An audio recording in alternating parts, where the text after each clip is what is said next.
जी तो मेरे प्रोग्रामर्स, इस वीडियो में मैं आपको सिखाऊंगा कि किस तरह से आप HTML, CSS और जावास्क्रिप्ट को इस्तेमाल करते हुए एक फिल्टर गैलरी बना सकते हो। सबसे पहले मैं आपको इसका डेमो दिखाता हूँ।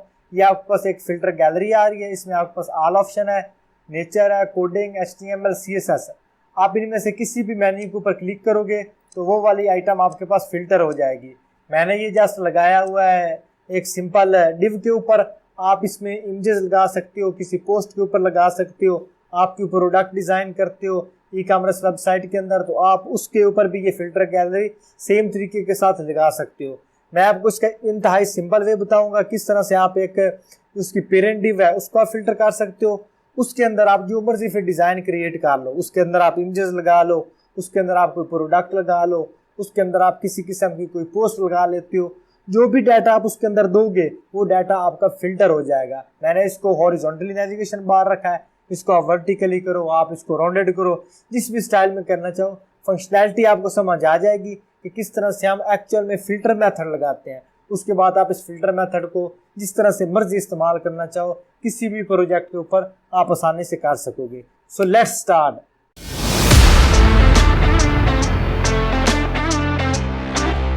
अब फिल्टर गैलरी को बनाने के लिए आपने VS कोड के अंदर 3 फाइल्स लेनी है, index.html, style.css और script.js। index.html के अंदर आपने एक डिव लेनी है, उसको क्लास लगानी है कंटेनर। उसके अंदर फिर आपने 2 डिव्स लेनी है, एक आपने लेनी है बटन्स के लिए और एक आपने लेनी है गैलरी के लिए, जिसके अंदर आपकी फिल्टरेबल एलिमेंट्स होने हैं जिनको आपने फिल्टर करना है। अब इसमें आपने एक चीज़ का ख्याल रखना है, जितने भी आपके बटन्स हैं उनको आपने एट्रीब्यूट लगाना है डाटा फिल्टर, और उसमें आपने एक वैल्यू देनी है all, nature, coding, HTML, CSS। जिस मेन्यू के ऊपर आप इसको फिल्टर करवाना चाह रहे हो वो आपने डाटा फिल्टर देना है। अब डाटा फिल्टर और जो नीचे आपके पास गैलरी आ रही है उनमें से कोई आइटम उसकी मैच करनी चाहिए, तो हम इसकी मैच कराएंगे क्लास, ये वाली। तो आपने जितने भी इसमें आइटम्स ऐड करने हैं, एक तो आपने उसको क्लास लगानी ही है आइटम। अब जो सेकंड आपने क्लास लगानी है वो आपने लगानी है नेचर हो गई, कोडिंग, HTML, CSS। जिस मेन्यू के ऊपर, जिस बटन के ऊपर आप फिल्टर करना चाह रहे हो, जो आप वैल्यू दोगे ना डाटा फिल्टर के अंदर, आप वो वाली वैल्यू जो आपके पास गैलरी में एटम्स हैं उन एलिमेंट्स को दोगे, उन डिव्स को दोगे जिनको आप फिल्टर करवाना चाह रहे हो उस मेन्यू के ऊपर। मिसाल के तौर पर अब मुझे जो कोडिंग वाला बटन है उसके ऊपर मुझे कोडिंग वाली जितनी भी डिव्स हैं, जितने भी एलिमेंट्स हैं, जितने भी गैलरी के एटम हैं वो फिल्टर करवाने हैं। तो जिन जिन एलिमेंट्स को, जिन जिन डिव्स को मैंने फ़िल्टर करवाना है उनको मैं सेकंड क्लास दूंगा कोडिंग। जिस तरह से ये मैंने कोडिंग लगाई हुई है तो यहाँ पे मेरे पास कोडिंग के लिए 3 फिल्टर एटम्स हैं, तो ये एक को मैंने क्लास लगाई हुई कोडिंग, ये सेकंड को, ये थर्ड को। तो इस तरह से आपने जिन एलिमेंट्स को फिल्टर करवाना है जिस बटन के ऊपर, जो आप उसको डाटा फिल्टर दोगे ना, सेम आप उसको सेकंड क्लास दोगे। एक आपने फर्स्ट क्लास तो उसको लगानी ही है आइटम जो लगी हुई है, अब सेकंड आपने लगानी है कोडिंग, HTML, CSS, नेचर, जिसके ऊपर आप उसको फिल्टर करना चाह रहे हो। तो इस चीज़ का आपने ख्याल रखना, ये आपका मेन पॉइंट है। तो ये आपकी HTML कंप्लीट होगी, इसको आप एक दफ़ा देख के लिख लो, एक दफ़ा वीडियो को पॉज करके इसको आप देख के अच्छे से लिख लो। उसके बाद आपने आ जाना है CSS की तरफ। तो CSS की बहुत ही आसान सी है, इसमें आप सबसे पहले स्टार मार्क लगाओगे, तो आपने देना है मार्जिन 0 और उसके बाद padding 0, box sizing border box,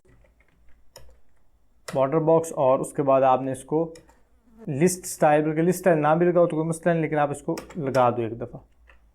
ये आपकी ना बेसिक कुछ प्रॉपर्टीज़ होती हैं जो आपने तमाम टैग्स को लगानी होती हैं। उसके बाद आप यहाँ पे डॉट कंटेनर को सिलेक्ट करो और कंटेनर के अंदर आप इसको दोगे विड्थ आप इसको दोगे 90%, और उसके बाद आपने इसको लगाना है मार्जिन आपने इसको लगा देना है यहाँ पे 0 और ऑटो, टॉप और बॉटम से 0 और लेफ़्ट राइट से ऑटो। इससे क्या होगा कि आपका जो कंटेनर वाली डिव है वो सेंटर में आ जाएगी।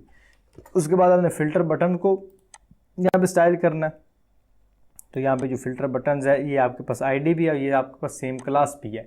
तो आपने ये क्लास को सिलेक्ट कर लो, ये ID को सिलेक्ट कर लो, तो आपने बस स्टाइल ही करना है। तो उसके लिए अगर आप ID के थ्रू सिलेक्ट करके स्टाइल करोगे तब आप हैश इस्तेमाल करोगे, अगर आपने क्लास के थ्रू करना है तो आप डॉट लगा के फिर आगे क्लास लगा दो। तो मैंने लगा दिया फ़िल्टर बटन, इसको आप सबसे पहले विड्थ लगाओगे, विड्थ इसको हम लगाएंगे 100%, और उसके बाद डिस्प्ले इसका हम करेंगे फ्लैक्स, और जस्टिफाई कंटेंट इसका हम करेंगे स्पेस बिटवीन, स्पेस अराउंड, और उसके बाद हम इसको देंगे पैडिंग, और पैडिंग हम इसको देंगे 10 पिक्सल और 0। आप इसको एक दफ़ा लाइव सर्वर के साथ ओपन कर लेते हैं ब्राउज़र के अंदर। तो ये हमने इसको ओपन कर लिया। तो ये आपके जो बटन है वो स्टाइल हो चुके हैं जितने कि हमने इसको अभी तक स्टाइल किया है। उसके बाद आपने क्या करना है कि जो आपके पास इसके अंदर बटन्स आ रहे हैं उनके ऊपर आपने एक स्टाइलिंग अप्लाई करनी है। तो उसके लिए आप फ़िल्टर गैलरी के अंदर जितने भी आपके बटन्स हैं उनको आपने स्टाइल किया। तो उसको सबसे पहले आप दोगे पैडिंग हम उनको देंगे 10 पिक्सल और 20 पिक्सल। फिर हम देंगे इसको बॉर्डर हम इसको देंगे नन, और आउटलाइन भी हम इसको देंगे नन। तो इसको नन, और उसके बाद आउटलाइन।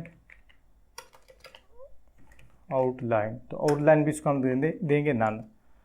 उसके बाद इसको हम देंगे बैकग्राउंड कलर। तो बैकग्राउंड कलर आप इसको दे दो इंडिगो, आप कोई और भी दे सकते हो, ये थोड़ा सा कलर मुझे बड़ा पसंद आता है। उसके बाद फ़ॉन्ट कलर इसको देंगे हम वाइट, और फ़ॉन्ट साइज़ इसको हम देंगे 16 पिक्सल, और बॉर्डर रेडियस थोड़ा सा आपने दे देना ताकि जो बटन्स के कॉर्नर है थोड़े से राउंड में हो जाए। बॉर्डर रेडियस वो इसको हम देंगे 3 पिक्सल। सेव किया, अब इसको चेक करते हैं। तो ये आपके पास जो बटन्स हैं वो स्टाइल हो गए। अब इसके नीचे आपके पास फ़िल्टर गैलरी आ रही है, आपने उसको स्टाइल करना है। तो उसके लिए आप जो मेन इसकी डिव है, मेन इसका पेरेंट डिव है गैलरी, उसको आप सिलेक्ट करोगे और गैलरी को आप दोगे सबसे पहले डिस्प्ले इसको आपने दे देना फ्लैक्स, और फ्लैक्स रैप इसको आप लगाओगे यहाँ पे रैप, ताकि आपका जब भी वो डिव कंप्लीट हो जाएगी 100% के ऊपर तो नई न्यू लाइन से स्टार्ट कर देगा। अदरवाइज़ आपका वो जो नीचे आपका स्क्रॉल है वो बहुत ज़्यादा इंक्रीज़ हो जाएगा और ये हॉरिजॉन्टली इसको फैला देगा। जब आप फ्लैक्स रैप लगाओगे तो आपका ये रिस्पॉन्स है ना शो करेगा कि जब आपकी विड्थ कंप्लीट हो जाएगी जो नेक्स्ट एलिमेंट होगा ये उसको न्यू लाइन में ये ऐड कर देगा। उसके बाद आप इसको दोगे फ्लैक्स ट्रैक्शन। तो फ्लैक्स ट्रैक्शन इसको हम देंगे रॉ, और उसके बाद जो गैलरी है इसके अंदर जो डिव है, जितनी भी डिव्स हैं आप चाहे इनको डिव्स के साथ सेलेक्ट कर लो या आप डॉट आइटम लगा के आप सेलेक्ट कर लो। उसको आप यहाँ पे हाइट दोगे, हाइट इसको हम देंगे 200 पिक्सल, और विड्थ हम इसको देंगे यहाँ पे वो भी 200 पिक्सल। उसके बाद इसको हम देंगे मार्जिन इसको हम देंगे यहाँ पे 20 पिक्सल, और उसके बाद हम इसको देंगे बॉक्स शेडो इसको हम देंगे RGB रेड ग्रीन और ब्लू, और वो हम देंगे इसको रेड 0 और ग्रीन भी 0 ब्लू भी 0। हमारे पास अल्फ़ा कलर है वो इसको हम देंगे 0.16, और इसको यहाँ पे हम थोड़ी सी इसकी डायरेक्शन सेट कर लेंगे 0 पिक्सल और 1 पिक्सल और 4 पिक्सल। सेव किया, आप इसको यहाँ पे चेक करते हैं। तो ये आपका एलिमेंट स्टाइल हो गया। अब इनके ऊपर ये जो टेक्स्ट है इसको आपने सेंटर करना है, तो उसके लिए आप यहाँ पे लगाओगे टेक्स्ट लाइन सेंटर। तो आपका जो टेक्स्ट है वो हॉरिजॉन्टली सेंटर में आ जाएगा। अब आपने वर्टिकली भी सेंटर करना है, तो जितनी इसकी हाइट है उतनी आप इसको लाइन हाइट लगा दोगे 200 पिक्सल। तो अब आपका जो टेक्स्ट है हॉरिजॉन्टली भी और वर्टिकली भी सेंटर में आ गया। अब इसके अंदर आप इमेजेस लगाना चाहो, इसके अंदर कोई और टेक्स्ट देना चाहो, जो भी आप दोगे तो आपका परफेक्टली वर्क करेगा। तो इसका इतना ही था HTML और CSS का कोड। अब इसके अंदर आप इमेजेस लगाओ, पोस्ट लगाओ, कोई आप अगर ई-कॉमर्स वेबसाइट बना रहे हो तो इसके अंदर चाहे आप कोई प्रोडक्ट ऐड कर दो। तो इस तरह से आप इनको स्टाइल करोगे। अब रहेगी हमारी फंक्शनैलिटी जिसके थ्रू हमने फ़िल्टर करना है। तो उसके लिए हम यूज़ करेंगे जावास्क्रिप्ट को। तो उसके लिए आता हूँ मैं जावास्क्रिप्ट फाइल के अंदर।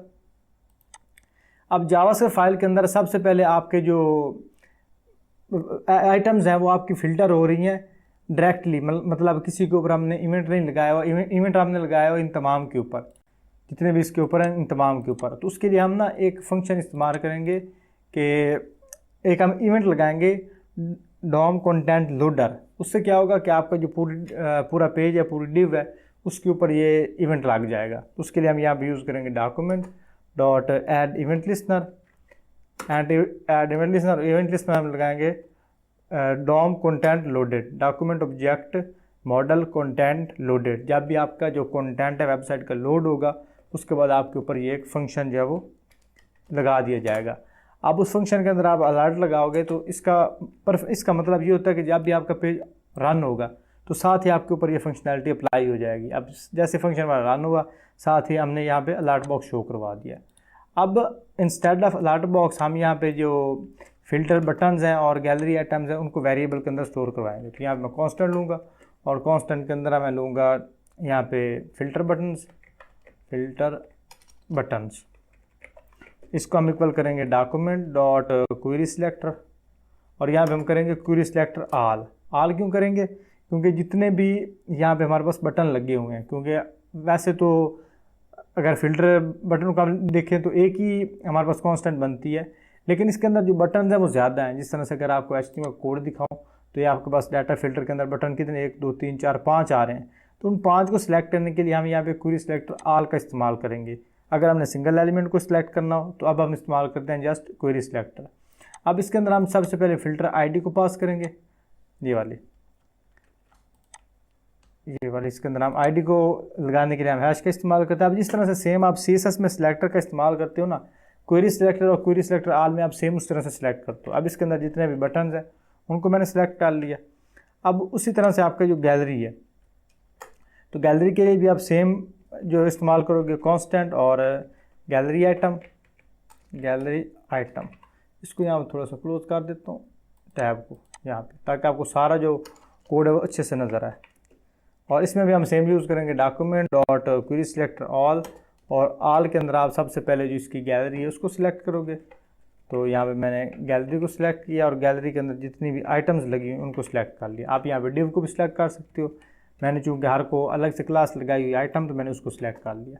उसके बाद जो आपका फ़िल्टर बटन है, इसके ऊपर हम लगाएंगे एक लूप फॉर ईच के इसके अंदर जितने भी एलिमेंट्स हैं वो, अब उन तमाम एलिमेंट्स को मतलब आप इंडिविजुअली शो करवाने के लिए आप इसके अंदर ये एक पैरामीटर दोगे, एक ऑब्जेक्ट दोगे फंक्शन के अंदर। तो हम यहाँ पे एरो फंक्शन इस्तेमाल करेंगे फॉर ईच के ऊपर, और फॉर ईच में हम उसको बटन देंगे ताकि वो इंडिविजुअली इसको रिप्रेजेंट करे, और यहाँ पे हम एरो फंक्शन को रन करवा लेंगे।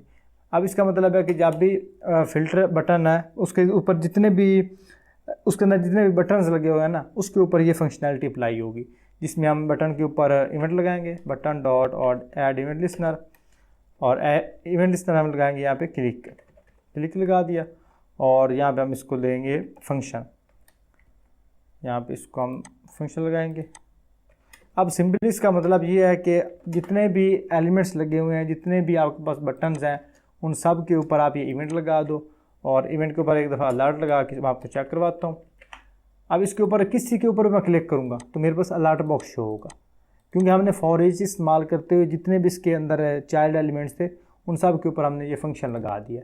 अब इंस्टेड ऑफ अलर्ट हमने क्या करवाना है, हमने यहाँ पे इसकी जो वैल्यू है उसको हमने स्टोर करवाना है। उसके लिए मैं यहाँ पे कांस्टेंट डॉट फिल्टर वैल्यू, और फिल्टर वैल्यू के अंदर मैं लिखूँगा दिस डॉट गेट एट्रीब्यूट, कि आप इसका जो एट्रीब्यूट है उसको गेट करो, this dot gate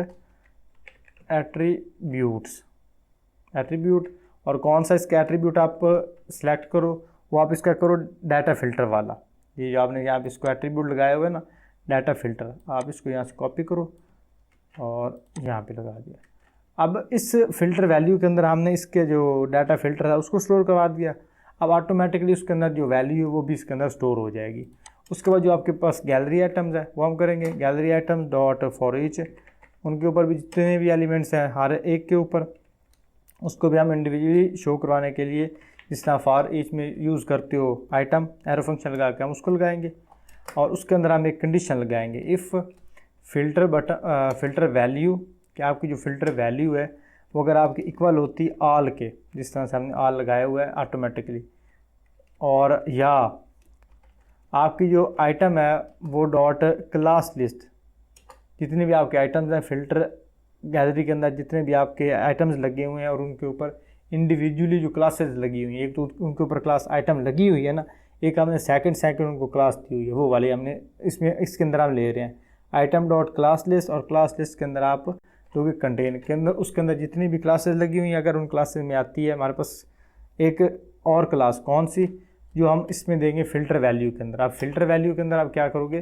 filter value के अंदर हमने जो एट्रीब्यूट्स हैं उसके अंदर जो वैल्यू मौजूद है उसको हमने स्टोर करवा दिया। अब क्लास और मतलब जो आपकी क्लास आ रही है और जो फिल्टर बटन के ऊपर हमने लगाई हुई है वैल्यू, अब अगर वो मैच करेंगी उसके बाद क्या होगा, उसके बाद हम इसके ऊपर एक लगाएंगे कंडीशन कि इफ़ आपके पास जो बल्कि इफ़ लगाने की ज़रूरत नहीं है, आप इसके अंदर डायरेक्टली लगा दो आइटम स्टाइल। अगर आपके पास ये कंडीशन ट्रू होती है तो आइटम के ऊपर आप स्टाइल करो, और स्टाइल में आप इसको यहाँ पे इसकी वैल्यू दो डिस्प्ले, और डिस्प्ले का आप लगा दो यहाँ पे ब्लॉक कर दो।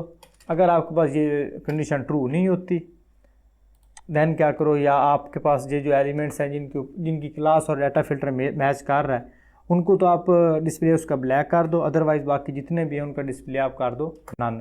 तो यहाँ पे आइटम डॉट स्टाइल और स्टाइल डॉट डिस्प्ले और डिस्प्ले इसका मैं दूंगा नन। अब इस तरह से जिनकी क्लासेस मैच होंगी वो हमारे पास हो जाएंगे और जो हमारे पास जिनकी क्लासेस मैच नहीं होंगी वो हमारे पास हाइड हो जाएंगे। अब इसमें से मैं कोडिंग के ऊपर क्लिक करता हूँ तो ये हमारे पास फंक्शन वर्क नहीं कर रहा, तो इसको मैं देखता हूँ कि मेरे पास कहाँ पे इशू आ रहा है। तो इसका जो हमारे पास एरर आ रहा है वो ये वाला है कि हमने यहाँ पे एरो फंक्शन का इस्तेमाल किया है, तो हमने यहाँ पे एरो फंक्शन का इस्तेमाल नहीं करना, हमने जस्ट यहाँ पे जो नॉर्मल फंक्शन है उसका इस्तेमाल कर लेना। तो हम यहाँ पे जस्ट लिखेंगे फंक्शन और बाकी हमारा कोड सेम होगा। तो जैसे इसके ऊपर मैं क्लिक करूँगा फिल्टर गैलरी के ऊपर, अब ये परफेक्टली वर्क करेगा। तो कोडिंग एक ऐसी चीज़ है, इसमें अगर आपके पास एक छोटी सी भी मिस्टेक हो जाती है तो आपकी जितनी भी कोडिंग वो सारी मतलब एक दफ़ा के लिए रुक जाती है। मतलब वो कोई फेलियर नहीं होता, वो आपका कोडिंग सीखने के लिए एक अगला प्रोसेस होता है। क्योंकि अगर आपको कोडिंग में एरर्स आ रहे हैं, अगर आपको इसमें प्रॉब्लम फेस करनी पड़ रही हैं तो बहुत अच्छी बात है, आपकी कोडिंग स्किल और आपकी प्रॉब्लम सॉल्विंग स्किल जो है वो आपकी स्ट्रॉन्ग होगी। तो इस तरह से आप एक खूबसूरत सा फ़िल्टर मतलब फंक्शनैलिटी या फ़िल्टर गैलरी आप इसको बोल दो, फ़िल्टर आइटम्स बोल दो, वो आप लगा सकते हो यूजिंग HTML, CSS और जावास्क्रिप्ट। बहुत ही प्यारा प्रोजेक्ट है। अगर आप इसको पोर्टफोलियो में पुट करते हो तो आपको जॉब लेने के लिए या आपको फ्रीलांसिंग में बहुत ज़्यादा हेल्प करेगा। तो आई होप आपको वीडियो पसंद आई होगी। अगर आपको वीडियो पसंद आई वीडियो को लाइक करें, चैनल पहली दफ़ा विजिट कर रहे हैं तो चैनल को सब्सक्राइब करें। इंशाल्लाह मिलते हैं किसी अगली वीडियो में, तब तक के लिए अल्लाह हाफ़िज़।